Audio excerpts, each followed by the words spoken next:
So the slide is, okay. Now, can you all see my slide as well? Okay, shall I start now?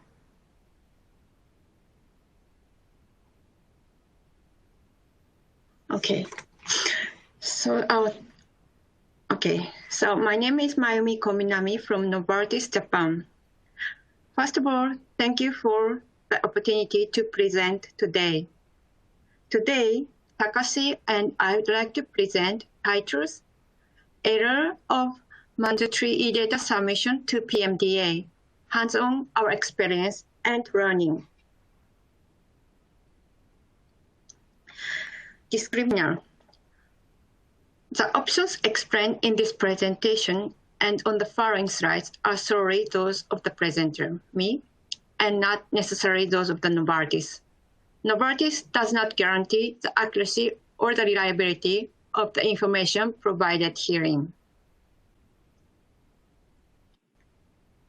So today, I'd like to present lessons learned from our eData submission experience towards mandatory eData submission to PMDA from April 1st, 2020, this year. Before to explain, I would like to explain about eData submission, what it's like to the PMDA as a background. So background. So this slide, PMDA explains the purpose of the eData submission is firstly for the regulatory review, such as easy to identify individual clinical case data, read down of the data, and to operate on various analyses such as subgroup. And secondly, for the future use, as explained in this slide, in the right side, such as to integrate cross-product information and also to prepare a guidance in the certain product. So these are two main purpose why PMDA would like us to get the eData. As many of you may know already, PMDA started to accept eData submission from back October 2016. And with 3.5 years transition period, eData submission became mandatory from April 1st, 2020, this year. This means that any submission happen after April 1st this year have to be CDISC compliant eData, including legacy old studies. So this became legacy data conversion as one of the huge tasks toward PMDA submission after April 2020. For just an example, we faced to prepare more than 10 studies needed to be converted from legacy data. On the contrary, eData submission to FDA is for all studies that start after December 17th, 2016 is required. FDA could accept legacy format submission whose study has already started before December 16th, 2016. This is one of the big differences between PMDA and FDA.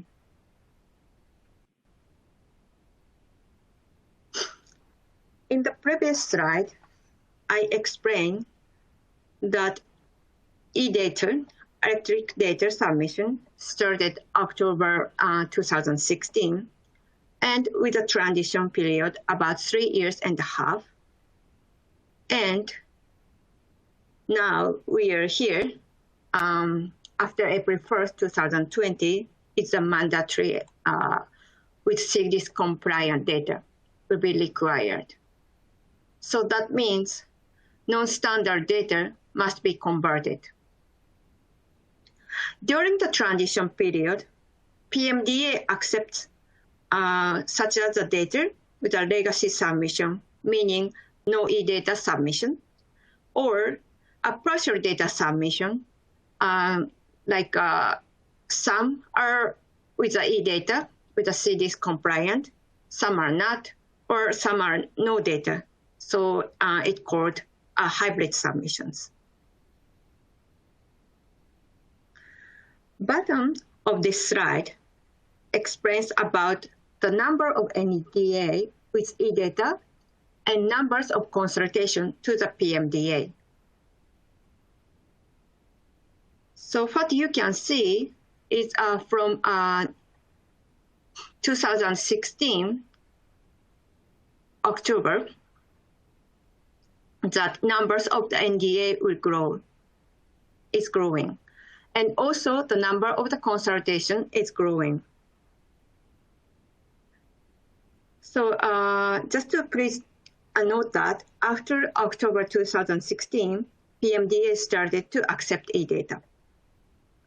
You can see the gradual growth in each year, and it is not shown in the table below, but we can tell the numbers of the consultation after April 2020 is becoming bigger after the mandatory submission. So you can imagine that the knowledge and it's expanded from the previous years as an industry, but we still might be faced the issue which cannot be predicted. So we think that it's quite important to share experience and also discuss like this session, this opportunity.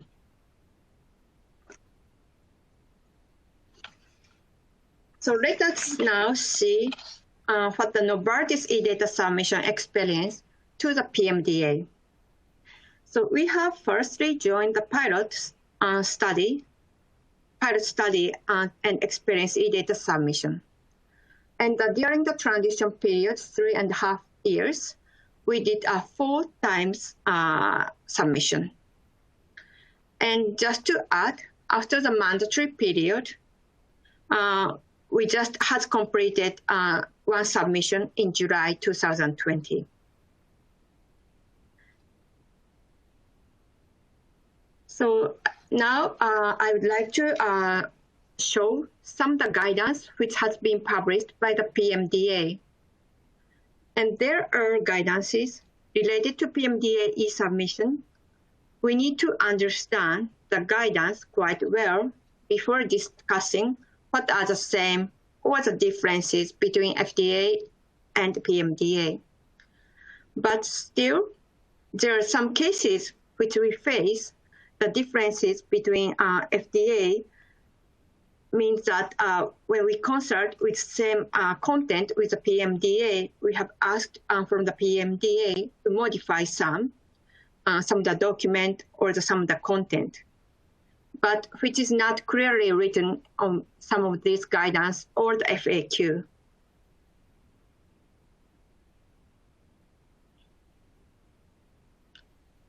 So these points that are I would like to explain today's after this slide. Especially highlighted in red box has a technical information. Also, please note that English translation versions will be published after some times from the Japanese original version. So some document is quite some time differences which updated Japanese version first, then the English translation came after. So to summary, what I would like to emphasize is that there are some cases eCRT package which has been accepted by the FDA and eCRT sent to the via the ANI system to the PMDA, but then rejected. PMDA does not accept eCRT package without no update, which has been accepted by the FDA, because there are some slight differences between FDA and PMDA in the requirement, which is, some are written clearly and some are kind of gray, not really written. And so I would like to explain some cases which we face to expressed in the next agenda. So lessons learned. Do you know what is Attachment 8, Form A in the PMDA document? So let me explain first. Attachment 8 is the official document of the PMDA consultation for e-submission. It has to be written in Japanese. And contents in Attachment 8 are similar to the DRG's, Data Reviewer's Guide.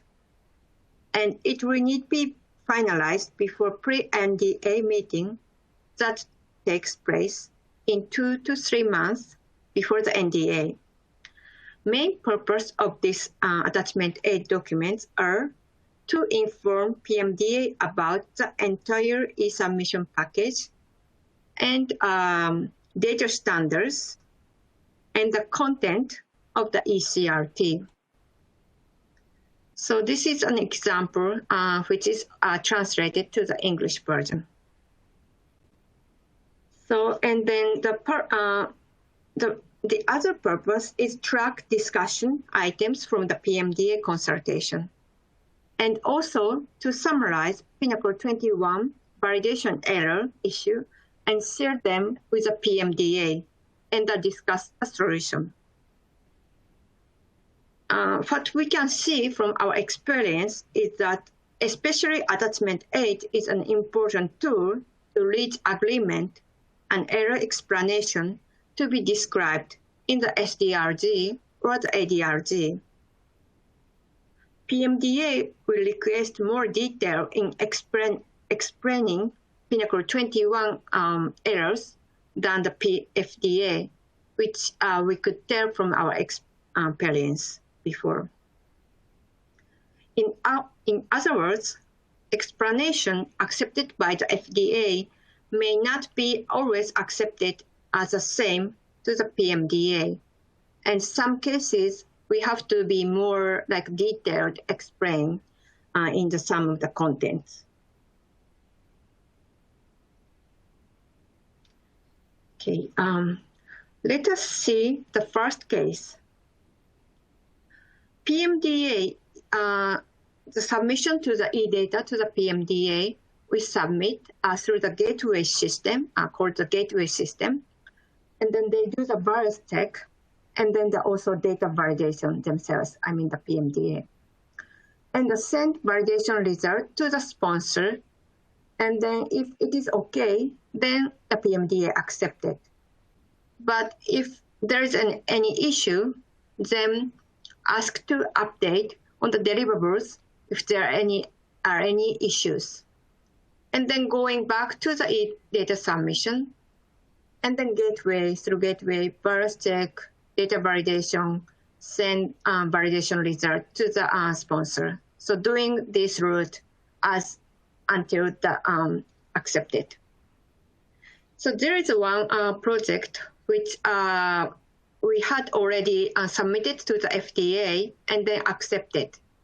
And we did the same package and then submitted to the PMDA. Of course, we did some modification which is required to the PMDA.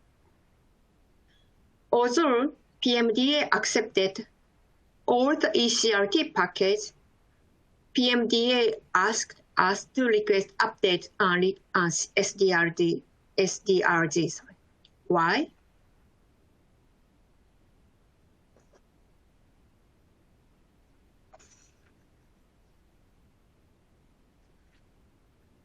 What was the reason on why SDRG was not accepted by the PMDA? PMDA pointed out some inconsistency between these documents, meaning SDRG, Attachment 8 Form A, and XPT files. From this, we have learned that we need to be very careful not to be inconsistent or any typo things between these documents. And from this experience, what we did in the Novartis, what we did to solve this issue is that, as shown in this slide. But before going into the detail, let me briefly explain what we are doing in our company. So submission package pivotal, we usually to the FDA is created by the global team, and then define itself is by the vendor. So we resolve the following. The first, Japan team contact global team to check and update SDRGs. Secondly, global team contact vendor if there is any impact to the defined XML. Third, vendor send us updated ECRT. And finally, Japan team uploads files via gateway. Then the next time, PMDA accept with no issue. So it was fine.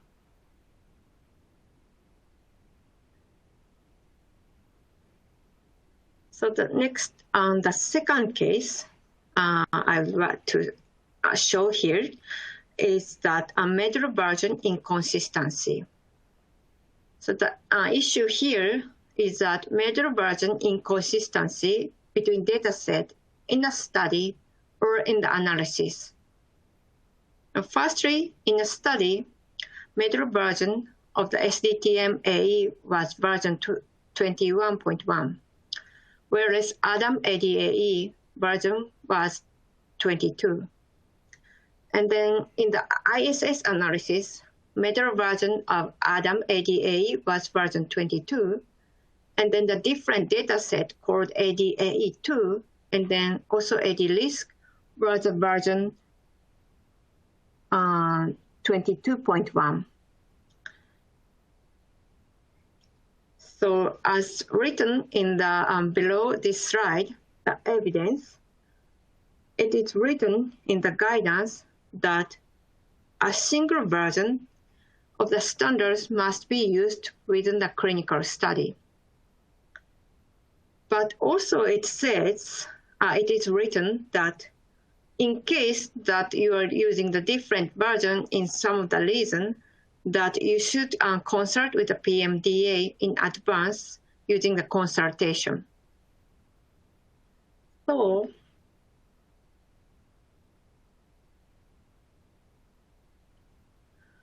what we did is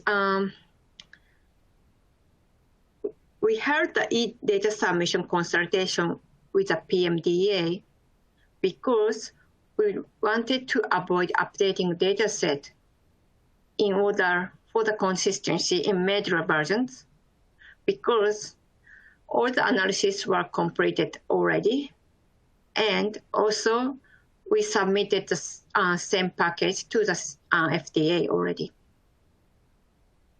And so that we went to the PMDA and then asked, like, is it possible to show differences within the two versions and list it in the SDRG instead of updating some data sets? Unfortunately, PMDA responded that please update data set to keep same major version for our study or analysis.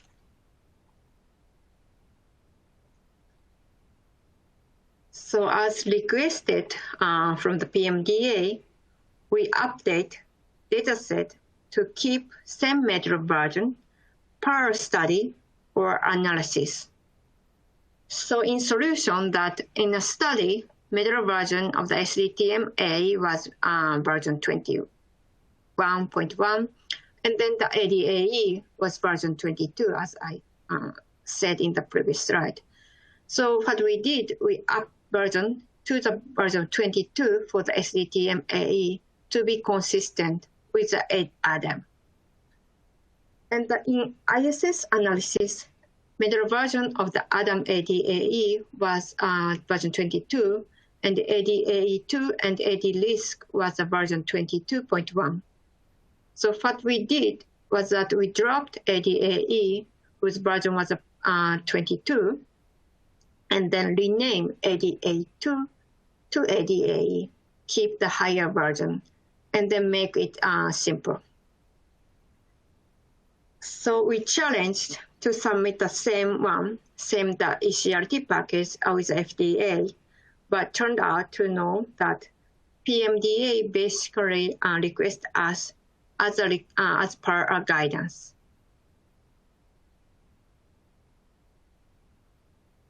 So let me come to the third case, FOODD WHO Drug Dictionary. So issues in here is that in the CM domain, FOODD version was old, and then also we had the company custom coding was done. So first point is that according to the PMDA guidance, FOODD version has to be 2008 April or later version, according to the PMDA data catalog, as shown in the left. So during the legacy conversion, if FOODD version doesn't meet the PMDA requirement, drug terms needs to be recorded. Second point is that company custom coding has to be identified in reviewer's guide, such as SDLG. Actually, PMDA noticed that this issue when we submitted to the attachment 8 Form A, and where there is a section that we need to write the version of each catalog, and then there is a section of the FOODD. So PMDA asked what it is, and then we respond that this is a company custom coding. And then they asked us to clarify and then explain details in the SDRG. So what we did for this issue, we have updated SDRG internal Novartis template as shown as in this slide to be clarified the details, the custom coding, and then also the app version if there is a DAM.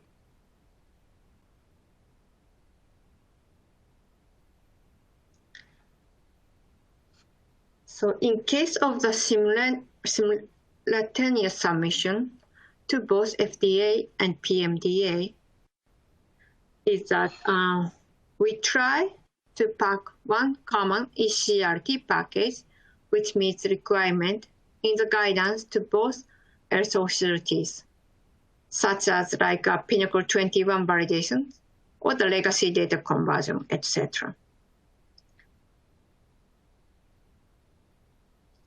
And send VRN system both to the FDA and then PMDA. However, what we have learned from our experience that is that unexpected differences other than the guidance block us.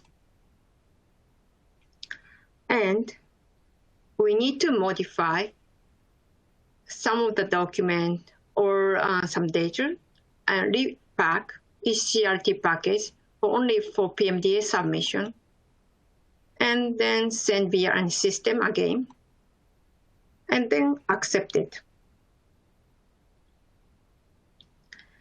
So as I have been talked, we want to have as one CRT package, but we have encountered now is a really quotation separate eCRT currently. However, we would try hard to have the one CRT package in the near future. So to avoid separate eCRT package, firstly, to create template and checklist with a high quality, especially as I talked in the previous slide, to obtain high accuracy of the attachment 8 is quite important to the PMDA submission. And secondly, although our proposals were not always accepted, we need to try to hold the eData submission consultation, and then to explain and discuss with the PMDA, especially the one that is accepted by the FDA. Of course, it is a quite big challenge, but we keep trying.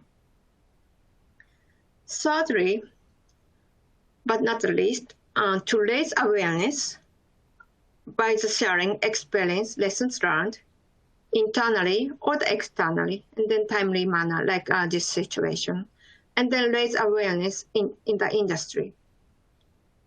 So our ideal goal is to have one eCRT, but as you may see, that sometimes need to have the balance of the resources, like a timeline or resource or the difficulties. So we have to be very balanced if whether we go to the one common eCRT this time or the separate for that this particular project.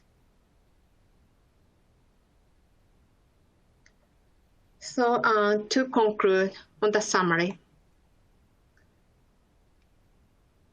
So we are constantly facing unexpected issue, even though we read and then learn from the guidance or the FAQs. But we try always to keep high quality deliverables, including the document and then data itself, of course, and then the attachment 8 for the PMDA. But we have to be understand that might receive a predictable request from the PMDA. So that the case, we need to modify accordingly as after the some of the discussion.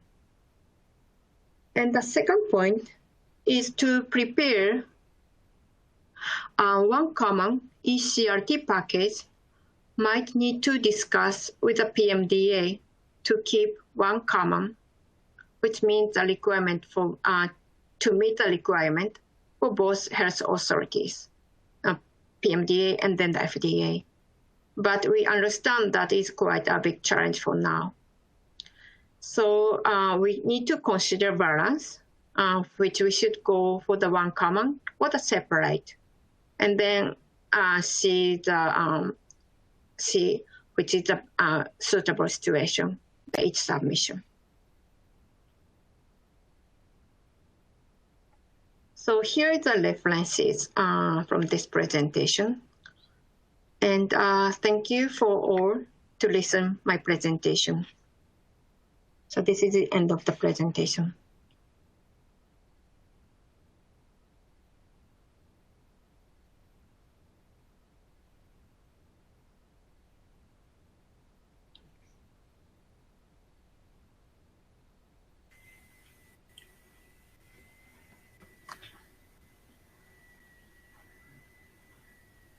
So now is a good time for question and answers. So for any of you in the audience, if you'd like to submit a question to Mayumi, go ahead and use the questions Q&A. Something that I'd like to know, Mayumi, how responsive is the PMDA to your questions? When you submit something and you're expecting feedback, how long does that usually take? So you mean the submission or the question? Either, like maybe both. Oh, okay. Okay. So for the like consultation, we ask we submitted, we want to have the consultation. And then I don't go too further because the time is limited today, but there is a category of the consultation for like, if we want to do the consult with some of the issue itself or the package itself. So there's a categories. So we have to have that submitted, which category we go for the consultation. And then the PMDA response to which day we want to do, we do the consultation meeting. So it's usually about 2 weeks ahead. So not too long, too far away. But since from this April, as the mandatory era comes, so many companies, and then the all the products should be CDS compliant e-submission. So PMDA told us that there is a slightly big number of the consultations. So maybe we should wait. The consultation meeting can be postponed a bit. And then for the NDA thing that when we submitted gateway system, that usually they do the validation, the virus check and the validation, and then very soon they respond back if they notice some of this kind of error. So we usually, ideally, we have to submit it a bit early,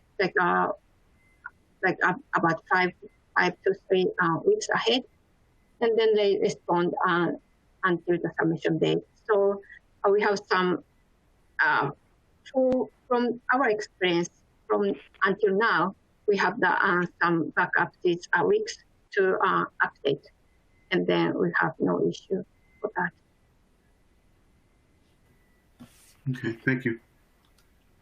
Mayumi, we have some questions, other questions.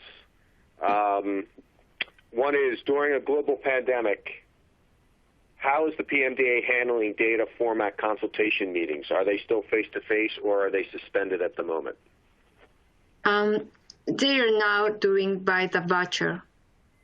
So previously it was a face-to-face meeting, but this pandemic, they changed to the online. Okay.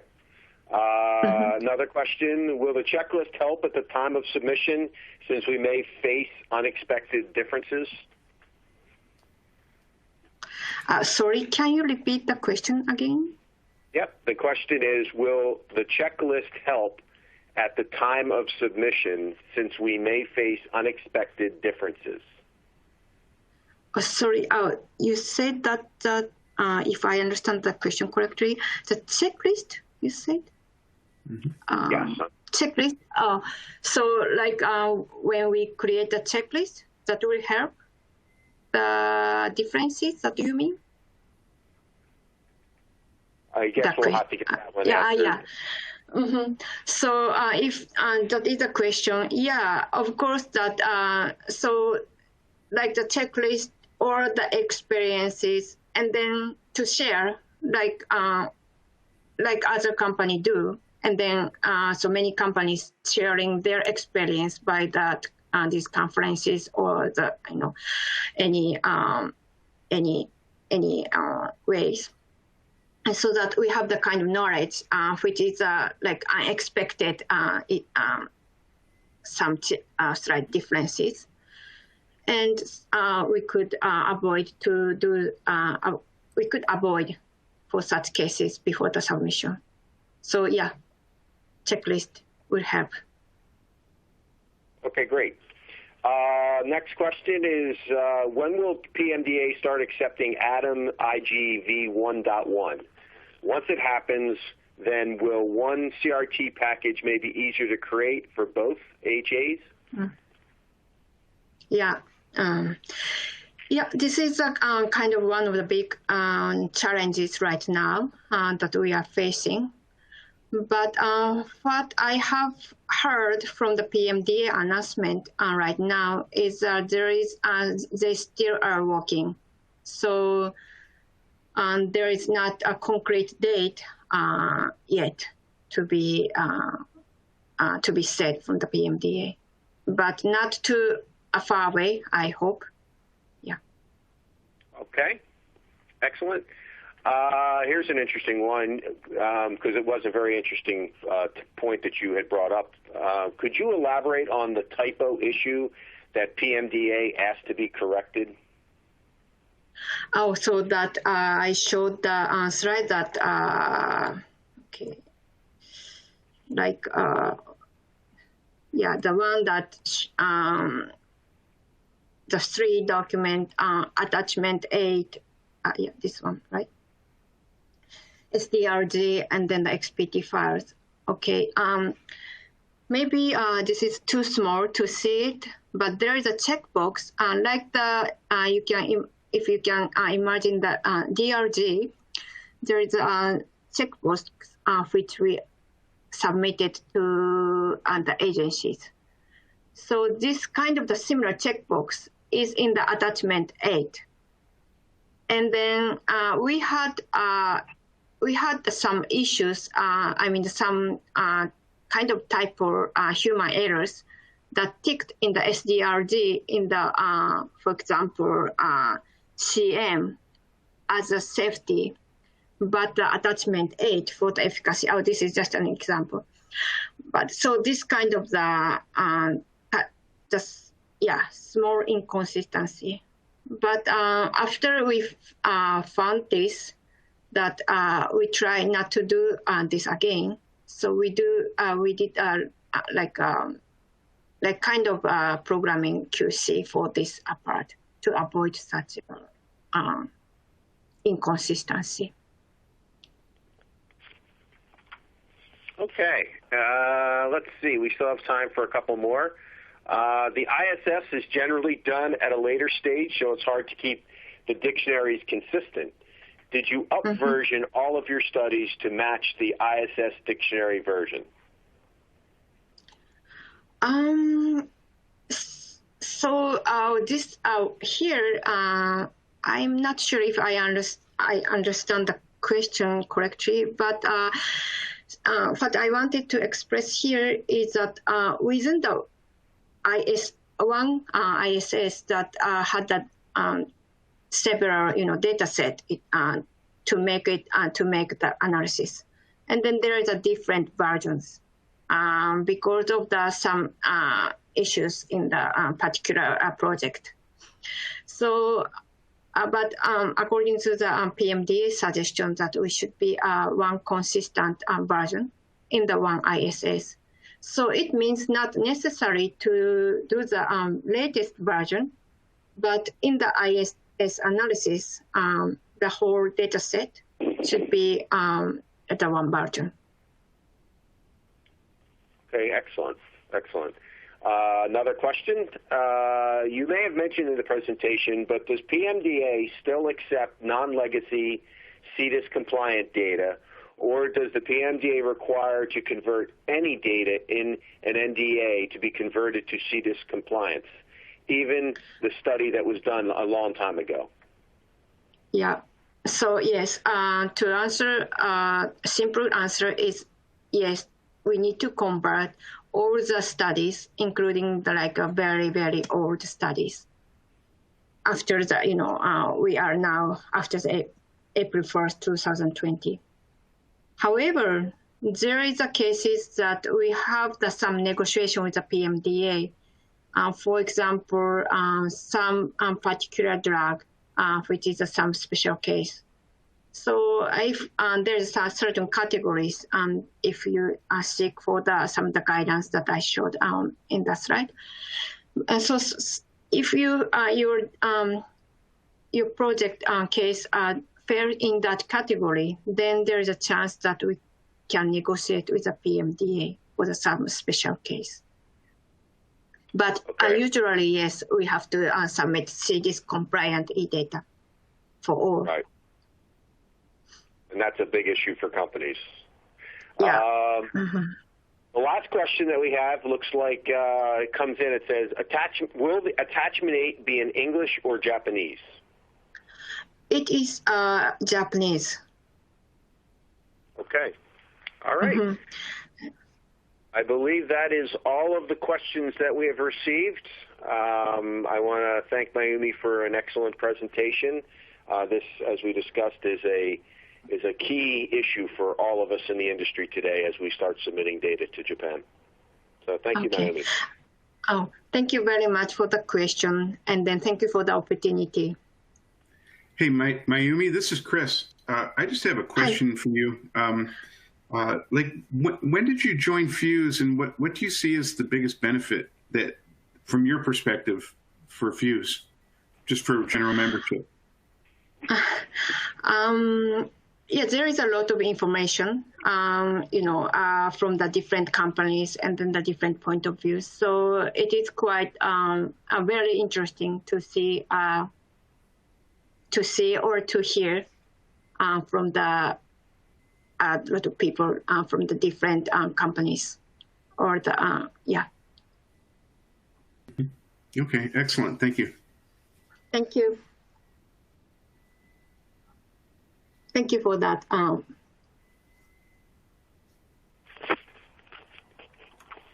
it looks like there's another question, Greg. I think we have time as well. Yeah, okay, sorry, I just saw it pop in. Yep. Mayumi, did you submit analysis results metadata, the ARM, to PMDA?